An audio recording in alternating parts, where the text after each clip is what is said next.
할렐루야. 하나님의 크고 놀라우신 은혜가 이 시간 여러분 모두에게 충만하시기를 축복합니다. 우리가 읽은 말씀을 중심으로 하나님은 무엇을 보실까? 이런 제목으로 함께 말씀 가운데 은혜를 나누고자 합니다. 시선이라는 말이 있죠. 시선. 눈 바라보는 골시자, 이 눈을 얘기하는 건데, 눈이 바라보는 선, 어디를 바라보는가? 눈이 바라보는 방향, 그것을 시선이라고 하죠. 새로운 것을 발견하게 되면 눈이 번쩍 뜨인다고 얘기하죠. 그것을 바라보게 되고 거기에 눈을 고정하게 되는 것을 볼 수 있습니다. 우리는 살아가면서 사람들을 만나면 누군가를 바라보고 살게 되고 또 어떤 사물인가를 바라보며 살아가게 됩니다. 꽃이 예쁘게 피어 있으면 나도 모르는 사이에 시선이 그쪽을 향하게 되어 있죠. 아름다운 꽃이 피어 있으면 그 꽃이 나의 마음을 사로잡게 되고 나의 시선도 그곳을 향하게 됩니다. 자, 우리가 바라보는 시선이 있는가 하면 하나님이 또 우리를 바라보는 눈이 있습니다. 하나님이 어떻게 우리를 보는가, 무엇을 보시는가, 우리의 어떠한 것을 바라보시는가 하는 것이죠. 오늘 함께 나누고자 하는 말씀은 하나님이 우리의 무엇을 보시는가 하는 거예요. 우리의 어떤 것을 바라보고 계신가 하는 것이죠. 자, 무엇을 바라보실까? 우리가 하나님 앞에 하나님 우리가 무엇을 바라보며 살기를 원하시는가? 이게 하나님이 우리가 봤으면 원하는 게 있고 하나님이 우리를 보시는 게 있어요. 근데 하나님은 우리가 무엇을 바라보며 살기를 원하는가? 우리가 가다 보면 보게 돼 있죠.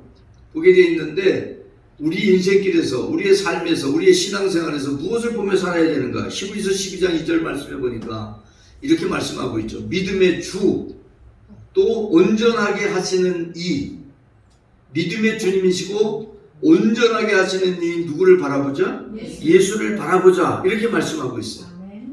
그러니까 우리가 이 세상을 살아가면서 무엇을 바라보면 하나님이 기뻐하실까? 바로 믿음의 주님, 예수님을 바라보면 하나님이 기뻐하시고 뿐만 아니라 그 주님을 바라볼 때 우리가 온전하게 된다는 거예요. 우리를 온전하게 하시는 이라고 이렇게 표현을 하고 있죠. 여러분, 바라보면 닮아가죠. 바라보는 사람을 닮게 됩니다. 해바라기 아시죠? 예, 작년에 해바라기를 많이 심었었는데 올해는 해바라기를 안 심어가지고 안 나는데, 해바라기가 왜 해바라기죠? 예? 해라는 말과 바라기라는 말이 두 개가 합해진 거죠. 해, 그 다음에 바라기. 해를 바라보면서 살아가는 그 식물이 바로 해바라기죠. 모양이 어떻게 생겼어요? 해같이 생겼어요. 햇빛이 빛나는 것처럼 그렇게 생겼죠. 왜 이렇게 해바라기는 해와 비슷하게 생겼을까요? 늘 해를 바라보기 때문에. 해가 있는 쪽으로 이렇게 이런 그 식물들이 해가 있는 쪽으로 이렇게 그 고개를 그쪽으로 돌리죠. 해바라기는 더 유독 더 그렇기 때문에 바로 해바라기, 해를 바라보는 식물이다. 그래서 해바라기라고 하는 것이죠.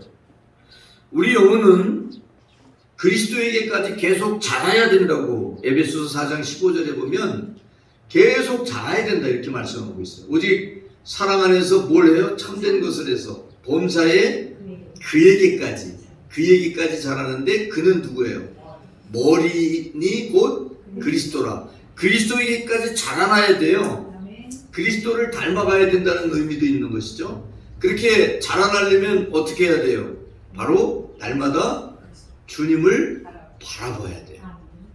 주님을 바라볼 때 바로 주님을 향해서 자라갈 수 있게 되는 것이죠. 예수님을 바라보고 그분을 향해서 나아가는 삶, 이런 삶을, 이런 생활을 가리켜서 믿음 생활, 신앙 생활, 그렇게 얘기를 하는 것입니다. 우리가 영적으로 태어났어요. 태어나면 뭐죠? 영적으로는 아기 상태입니다. 그죠? 여러분, 처음 태어난 상태를 아기라고 그러잖아요. 동물들은 뭐라고 그래요? 새끼. 욕하는 것 같은데 새끼라고 그러죠? 아기 상태예요.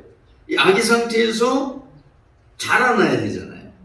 우리가 영적으로 태어났으면, 탄생했으면, 그러면 자라나야 되는데 어떻게 자라나야 된다고요? 바로 그에게까지, 그리스도에게까지, 그리스도를 닮아서, 그리스도를 닮은 존재로, 이것을 크라이스트 라이크니스 이렇게 얘기합니다. 그리스도를 닮은 존재 이렇게 표현을 하는데, 그리스도를 닮은 존재로 자라나서 그에게까지, 범사에 그에게까지 자라라고 이렇게 말씀하고 있는 거예요. 요 자라가는 과정을 가리켜서 뭐라고 얘기하냐면 성화라고 얘기합니다. 성화 과정. 그리고 완전히 자라서 정말 주님이 기뻐하시는 모습까지 자라났을 때 그 자라난 상태를 뭐라고 표현하냐면 그리스도의 완전, 이렇게 표현하는 거예요. 어디까지 자라야 돼요? 그리스도의 완전까지. 저게 그 말이에요. 범사에 그에게까지 자랄지라 그는 머리니 곧 그리스도라. 완전까지 어떻게 자라지? 여러분 그렇게 의문을 갖고 의혹을 가질 수 있는데, 우리가 천리길을 가는데 몇 걸음부터 가요? 한 걸음부터 가요. 그러니까 날마다 믿음으로 가다 보면 나도 모르는 사이에 내가 점점점 주님에게 가까이 나가게 되고 주님을 닮아가게 되는 거예요. 우리가 주님을 바라보고 자라야 하는 것처럼, 또 하나님이 우리가 주님을 보는 것처럼 하나님도 우리를 바라보고 계신데, 하나님은 우리를 어디를 보실까 하는 거죠. 어디, 무엇을 보실까? 내가 내 머리카락도 세신다고 그랬으니까 내 머리카락을 보실까? 아니면 내 얼굴을 보실까? 나의 외모를 보실까? 무엇을 보실까요? 다윗이 기름 부음을 받을 때에 그 기름을 가지고 간 사무엘이 그 다윗 2세의 아버지죠. 다윗의 아버지 2세의 아들들을 다 이렇게 불러 모았을 때 이 사무엘이 뭘 보냐면 외모를 봐요. 외모를 보고, 그리고 야, 참 빼어난 외모들을 가지고 있다 이렇게 생각을 하고 기름을 부으려고 하죠. 그런데 하나님께서는, 하나님은 그 외모를 보지 아니하시고 하나님의 시선은 어디에 머문다고 말씀하고 있냐면 사무엘상 16장 7절 말씀해 보니까 그의 용모와 키를 보지 말라. 사람은 뭘 봐요? 외모를 보는데 나 여호와는 뭘 봐요? 중심을 본다. 중심. 마음이라고 하는 의미도 있지만 내 속에 무엇이 있는가? 여러분 속에 있는 게 뭐죠? 뭐가 있어요? 마음이 있고, 또요 생각도 있고, 또요 그게 다야? 욕심도 있어? 욕심은 마음에 있는 거야, 마음속에. 그 다음에 종심도 있어요. 안 보이잖아요. 속에 있는 것들이에요. 겉으로는 안 보여. 어떤 생각하는지 안 보이죠? 어떤 마음을 먹고 있는지도 안 보이죠? 어떤 정신 상태에 있는지도 안 보여요. 또 우리의 영적 상태도 영도 안 보이잖아요. 그래서 속이라고 하는 것은 속이라고 하는 거, 물론 우리의 몸을 해부해서 속을 열면 그 속에서 오장육부가 나오지만 그것을 볼 수 있죠. 오장육부는 열면 볼 수 있어요. 물론 이제 뭐 병들거나 이러지 않으면 열 일이 없지만은, 근데 보이지 않는 거, 열어도 안 보여요. 마음이 열었다고 해서 보입니까? 생각이 보여요? 안 보여요. 정신이 보입니까? 영도 안 보여요. 바로 이 중심이라고 하는 것은 우리의 영적 상태, 우리 영혼의 상태, 이런 것들을 가리켜서 바로 중심이라고 하는 거예요. 어떤 마음을 먹고 살아가나, 어떤 생각을 하는가, 어떤 정신 상태를 가지고 살아가는가, 그의 영적 상태는 어떠한가 라고 하는 것을 하나님이 보신다는 거예요. 그러니까 여러분, 여러분의 속사람이 하나님이 기뻐하시는 모습으로, 하나님이 보시기에 아름다운 모습으로 여러분이 만들어 가야 된다는 사실입니다. 자, 오늘 말씀 속에서 하나님이 뭘 보실까? 바로 하나님은 죽은 자를 살리시는 하나님을 믿는가, 그런 믿음이 있는가 하는 것을 보신다는 거예요. 하나님은 우리 중심 속에 무엇이 있는가를 보시는데, 믿음이라고 하면 우리가 이렇게 떠오르는 인물이 있죠. 믿음의 조상 아브라함이죠. 아브라함. 자, 이 아브라함의 무엇을 보셨냐? 바로 그에게는 확고한 믿음이 있었는데 어떤 믿음이 있었냐면 17절 하반절 말씀해 보면 그가 믿은 바 하나님은 어떤 하나님이에요? 죽은 자를 살리시는 하나님입니다. 죽은 자를 살리시는 하나님이라고 하는 믿음이 그에게 있었다는 거예요. 여러분 그 믿음이 있는 게 옆 사람 한번 보세요. 그 속에 어떤 믿음이 있나 한번 살펴보세요. 우리는 안 보여. 어떤 믿음을 가지고 있는지 안 보여. 근데 하나님은 그 아브라함의 속에 죽은 자를 살리시는 하나님이라고 하는 믿음을 갖고 있다는 것을 보신 거예요. 하나님은 다 보시는 거예요. 그래서 죽은 자를 살리신다고 하는 것을 보고 그 믿음을 확신하고 있다고 하는 것을 바로 본 것이죠. 아브라함이 이삭을 바칠 때 여러분 이삭을 아들을 바치라 그러면 그걸 바친다고 하는 게 이게 어떻게 그걸 아들을 바쳐요? 바친다고 하니까 그냥 어떻게 어떤 건가 여러분이 잘 모를 수도 있는데 뭐 어떻게 바치라고 했냐 하면 내가 너에게 지시할 산 그곳에 가서 모리아 산에 가서 그래서 네 사랑하는 아들 독자 이삭을 번제로 드려라 그랬어요. 번제로 바치라. 번제가 뭐예요? 응? 번제가 뭐죠? 네, 뭐라고 부르면 참 여러분이 다 대답하기 어렵겠지만 일단 죽여야 돼요. 제물로 드리려면 죽여야 돼요. 소든 양이든 염소든 비둘기든 살아있는 생물을 드릴 때 죽여야 돼요. 그러면 뭐 그 이상은 더 설명하지 않겠습니다만은 아들을 어떻게 하라는 거예요? 죽이라는 거예요. 그런데 이 명령을 들은 아브라함은요 그 이튿날 아침 일찍 일어납니다. 아니, 자기 아들을 죽이려는데 그게 그렇게 좋아? 일찍 일어나가지고 3일 길을 걸어갑니다. 아무 얘기도 하지도 않고. 만약에 이 이삭이 누구 아들이에요? 아브라함의 아들이면서 누구의 아들이에요? 사라의 아들이에요. 사라에게 여보 하나님이 나보고 이삭을 번제로 드리래. 그 얘기했으면 사라가 아브라함을 보냈을까요? 절대 못 갔을 거예요. 그죠? 아무 얘기도 안 합니다. 아무 얘기도 안 합니다. 자, 어떻게 이럴 수가 있었을까? 히브리서 11장 19절 말씀 한번 보세요. 그가 아브라함이 하나님이 능히 이삭을 죽은 자 가운데서 다시 살리실 줄로 생각했다. 이게 아니면 할 수 없어요. 그죠? 이게 이런 생각이 아니면 이런 믿음이 아니면 할 수 없는 거죠 이게.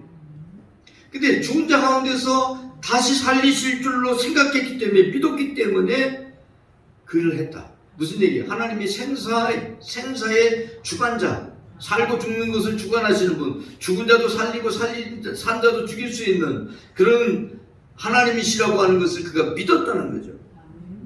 세상은 하나님의 손에 달려있음을 믿었던 아브라함은 그의 믿음을 행동으로 증명한 것을 볼 수가 있습니다. 또 그는 오늘 우리가 읽은 말씀 17절 하반절에 보니까 그가 믿은 바 하나님은 어떤 하나님이에요? 없는 것을 있는 것으로 부르시느니라. 없는 것을 무라고 그러죠. 무채 해먹고 그런 무가 아니고 없을 무자예요. 없을 무자. 아무것도 없어. 없는 것을 있게 하시는, 무에서 유를 창조하시는 그 하나님이시다. 창조 신앙을 가지고 있었다는 거예요. 하나님께서 아브라함 속에서 그것을 보신 거예요. 여러분 속에서 하나님이 바라볼 때 아까 욕심 얘기를 했는데 욕심이 있다고. 네. 여러분 속에서 욕심만 보면 여러분은 뭐야? 욕심쟁이야. 그죠? 여러분 속에 아브라함에게 속에서 보았던 그것을 정말 죽은 자를 살리시는 하나님이라고 하는 그런 믿음이 여러분 속에서 하나님 앞에 보여지는 그런 여러분이 되어야 될 줄로 믿습니다. 두 번째는 바랄 수 없는 것을 바라고 있는가라는 거예요. 그것을 보고 싶어 하십니다. 무슨 얘기냐 하면 모든 사람들이 다 불가능하다고 하는 거예요. 99% 사람들이 불가능하다고. 안 돼, 그거는. 그럴 수가 없어. 그런데 그 중에 바라볼 수 있는가? 라고 하는 거예요. 이게 이제 아브라함이 하나님의 말씀을 따라 자기가 살던 그 땅을 떠나서 내가 너에게 보여줄 땅으로 가라고 했을 때 이 하나님 앞에 하나님께 희망을, 소망을 두고 가는 이야기하고 연관되어 있는 거죠. 사실 아브라함은 갈대아 우르라고 하는 곳에서 그 아버지와 함께, 아버지 데라와 함께 아버지 집에서 거기에 터를 잡고 살던 안정된 생활을 했던 거예요. 도시거든요. 그 도시에서 그렇게 그랄이라고 하는 도시에서 살고 있었어요. 근데 그곳에서 하란으로 옮겨갑니다. 하란도 도시예요. 도시 문명이 있는 그런 곳이에요. 그런데 가나안 땅으로 가라고 그러는데 가나안 땅은 60, 70%가 광야지대예요. 사막하고 비슷한 곳이에요. 도시 문명 속에 살던 사람을 그곳으로 가라는 거예요. 근데 그곳에서 큰 민족을 이루게 할 것이고 이름이 창대하게 할 것이고 너는 복의 근원이 될 것이다 라고 말씀하시죠. 아니 저 복의 근원이 되려면 좋은 곳에서 해야 될 거 아니에요. 환경이 좋은 곳. 근데 환경이 안 좋은 곳으로 보내면서 그렇게 하겠다는 거예요. 여러분 우리가 믿음으로 살아가면 우리를 아브라함의 후손이 된다고 얘기합니다. 16절 하반절 한번 볼까요? 아브라함의 믿음에 속한 자에게도 그러하니 아브라함은 우리 모든 사람의 조상이다. 여러분 아브라함 같이 바랄 수 없는 중에 바라고 믿음으로 살아가는 사람은 아브라함의 후손이 된다라고 하는 거예요. 아브라함은 변함없는 소망을 가졌던 사람이라고 평가할 수 있는데 소망할 수 없음에도 불구하고 소망하는 사람, 소망의 사람. 18절 한번 볼까요? 아브라함이 바랄 수 없는 중에 바라고 믿었다. 바랄 수 없어. 모든 사람이 다 안 된다고 생각하는 거예요. 모든 사람이 불가능하다고 생각하는 거예요. 그런데 아브라함은 가능하다고 생각합니다. 왜 가능하다고 생각할까요? 왜? 망상가에? 그러면 왜 그렇게 할 수 있다고 생각해요? 하나님이 나와 함께 계신다. 이 확신이 있는 거예요. 하나님이 나와 함께 하신다. 하나님이 나를 이곳에 있게 하셨고 하나님께서 나의 삶을 인도하시고 하나님이 나에게 그것을 하게 하신다. 라고 하는 믿음이 있었던 거예요. 이거 불가능한 거, 안 될 것 같은 거, 그것이 될 거라고 믿었다는 거예요. 여러분 이 사라에게 내가 많은 민족의 조상이 될 것이다. 모든 민족의 조상이 될 것이다. 이렇게 말씀하고 있는데 근데 누구를 통해서 그 일이 이루어질 거라고 하냐면 사라를 통해서 될 거라는 거예요. 그런데 이 사라는 불임녀예요. 불임녀가 뭐죠? 아기를 못 낳아. 아기를 못 낳아요. 못 낳으니까 아기를 못 낳으니까 자신이 아기를 못 낳는 걸 아니까 이 사라가 아브라함에게 자기의 여종인 하가를 통해서 아기를 보겠다고 생각하죠. 하가를 줬어요. 그랬더니 어떻게 해요? 1년 만에 그냥 아기를 낳았어. 이스마엘을. 그렇게 아기를 낳고 싶었는데 못 낳았던 사라는 못 낳았는데 하가는 그냥 낳아버렸어. 이 사라는요 불임녀예요. 그런데다가 말씀해 보면 사라는 이미 생리가 끝났어요. 생리적으로 아기를 낳을 수가 없는 상태예요. 오늘 여기다 기록을 해놓지 않았습니다만 창세기 18장 11절에 보니까 사라는 여성의 생리가 끝났다. 이렇게 표현을 하고 있어요. 그런데 그럼에도 불구하고 아브라함은 사라를 통하여 많은 사람이 조상이 되리라고 하는 하나님의 말씀을 믿었다는 거예요. 19절 한번 보세요. 19절. 그가 100세가 되어 자기 몸이 죽은 것 같고 사라의 태가 죽은 것 같은 걸 알고도 믿음이 약하여지지 아니했다. 그러니까 불가능한 거죠. 그죠? 이 생리적으로 육체적으로 이 사라가 아기를 낳는다는 것은 불가능해요. 아브라함은 100세가 돼서 자기 몸이 죽은 것 같다고 그랬지만 사라를 통해서 이삭을 낳고 나서 사라가 먼저 죽죠. 127세 죽어요. 죽고 났는데 아브라함은 10살 많으니까 137세잖아. 좀 있다가 그드라라는 여자하고 또 살아. 그래서 무려 아들을 하나도 아니고 둘도 아니고 6을 낳아.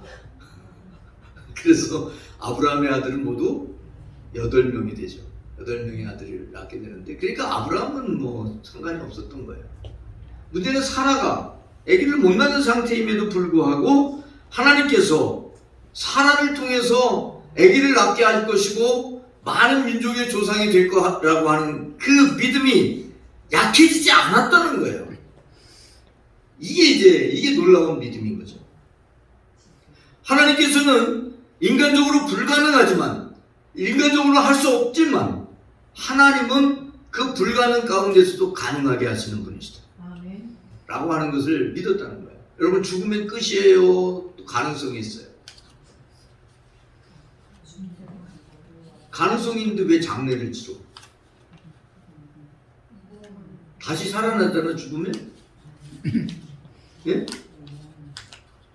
나 어저께도 장례식장에 갔다 왔는데 왜 장례를 치러요? 죽으면 다시 살아날 거면.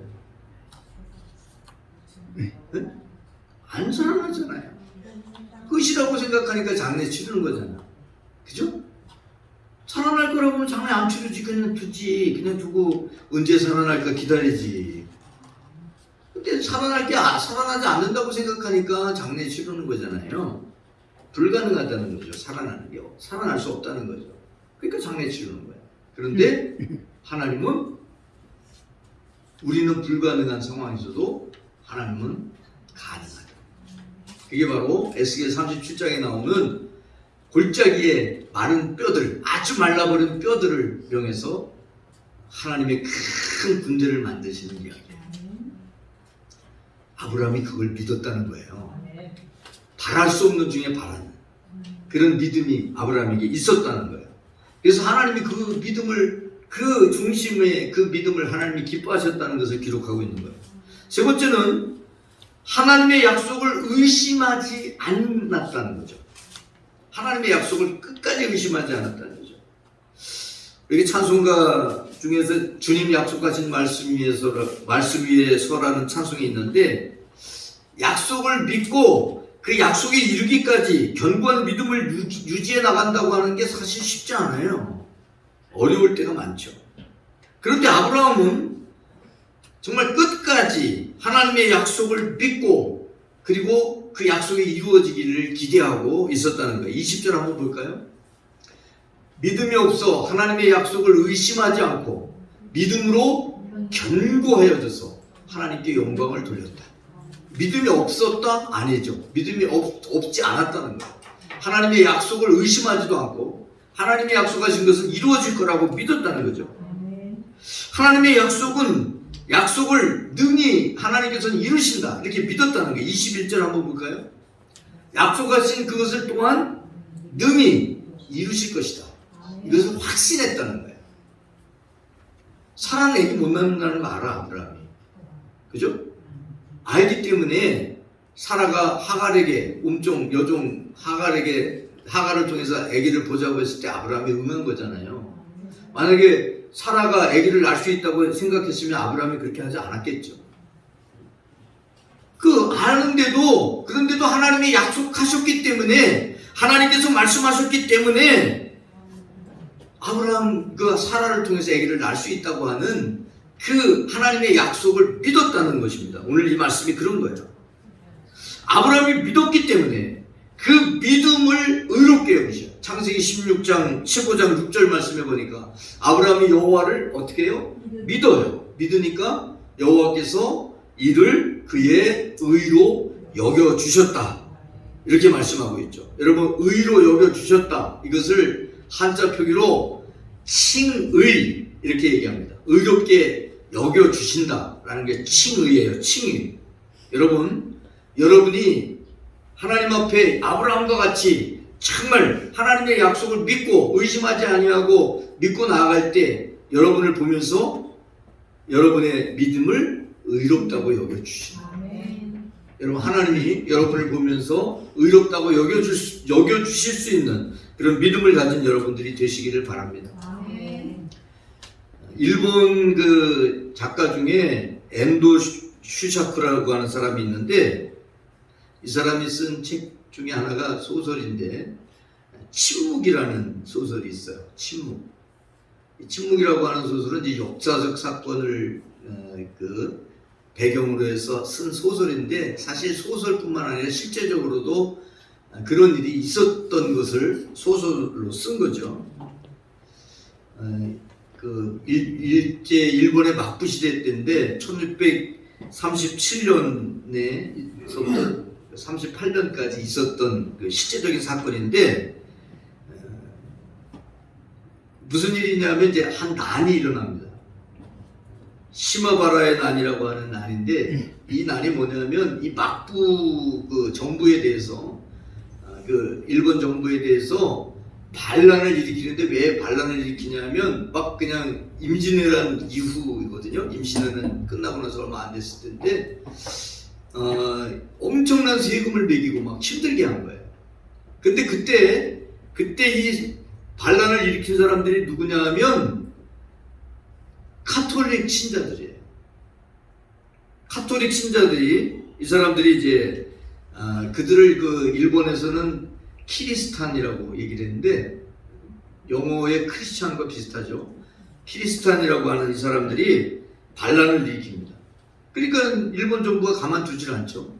가만두지 않고 아주 뭐 엄청난 박해를 하면서 수많은 사람들을 죽이는데, 근데 이제 겸사겸사 해갖고 이제 이 믿는 사람들을 다 죽이는 거예요.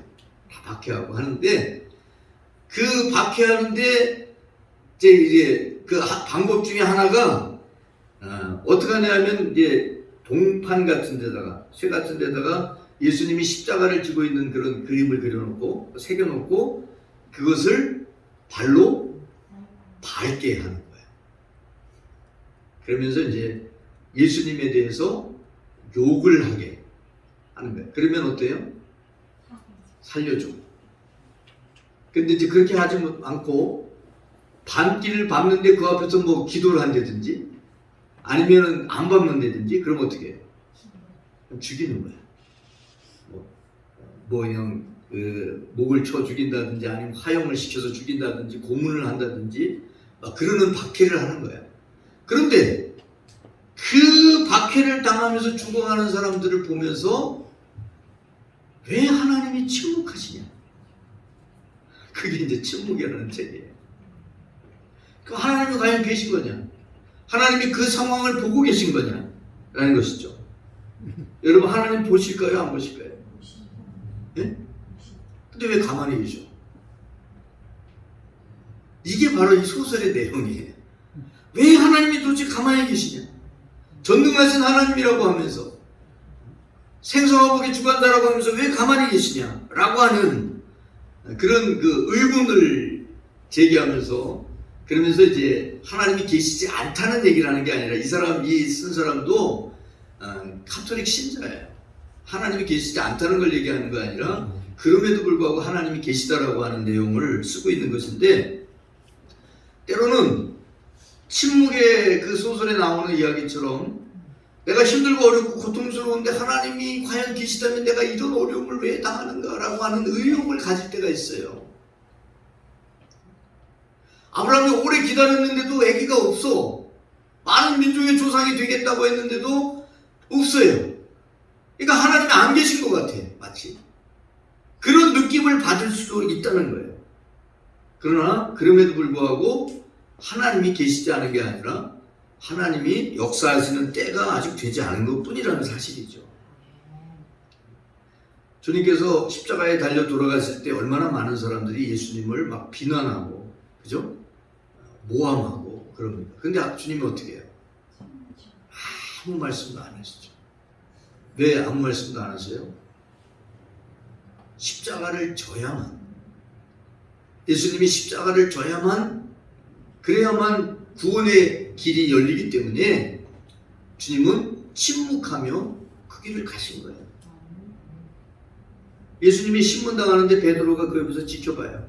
지켜보는데 거기서 함께 보던 사람들이, 또 여종이, 거기 그 대제사장 집의 여종이 베드로를 향해서 얘기하죠. 너도 예수를 따르던 그 당, 예수당이다. 그렇게 얘기합니다. 그러니까 베드로가 어떻게 해? 응? 난 아니야. 3번이나 난 아니라고 얘기하죠. 자, 그럴 때 예수님께서 그를 지켜봅니다. 지켜보고 있어요. 누가복음 22장 61절 한번 볼까요? 바로 베드로가 예수님을 부인했을 때 주께서 돌이켜 베드로를 보시니, 베드로가 주의 말씀 곧 오늘 닭 울기 전에 내가 3번 나를 부인하리라 하심이 생각나서 보고 계신 거야. 그냥 보고 계신데 베드로가 잘못했으니까 그냥 쳐내버릴 수도 있잖아. 근데 쳐내버려요? 아니, 나중에 다시 그를 회복시켜서 사도가 되게 하죠. 때로는 하나님이 침묵하는 것처럼 느껴질 때가 있어요. 내가 기도하는데 응답이 안 되는 것 같이 느껴질 때가 있어. 그런데 하나님은 그냥 바라만 보고 계신 것이 아니라 때가 되면 하나님의 역사를 우리를 통해 이루어 나가시는 하나님이라는 사실, 여러분 기억하시기 바라고요. 하나님은 우리의 뭘 보세요? 우리의 속을 보고 계십니다. 그런 상황에서 어떤 마음을 가지고 어떤 믿음을 가지고 행하고 있는가, 여러분의 중심을 보일 수 있는, 좀 하나님이 여러분의 중심을 보고 의롭다고 여길 수 있는 그런 여러분들이 되시기를 축복합니다. 우리 기도하겠습니다. 하나님 아버지 감사합니다. 오늘도 저희들을 사랑하시사 이렇게 하나님 앞에 예배할 수 있도록 은혜 베풀어 주심을 감사드립니다. 하나님이 우리의 중심을 보시는데 정말 아브라함의 중심을 보고 그가 하나님을 믿음으로 그를 의롭게 여기신 것처럼 우리를 보실 때 우리를 보시고 정말 우리를 의롭게 여기실 수 있는 그런 중심, 우리의 속사람 되게 하여 주시옵소서. 우리 구주 예수 그리스도의 이름으로 기도 올립니다. 아멘.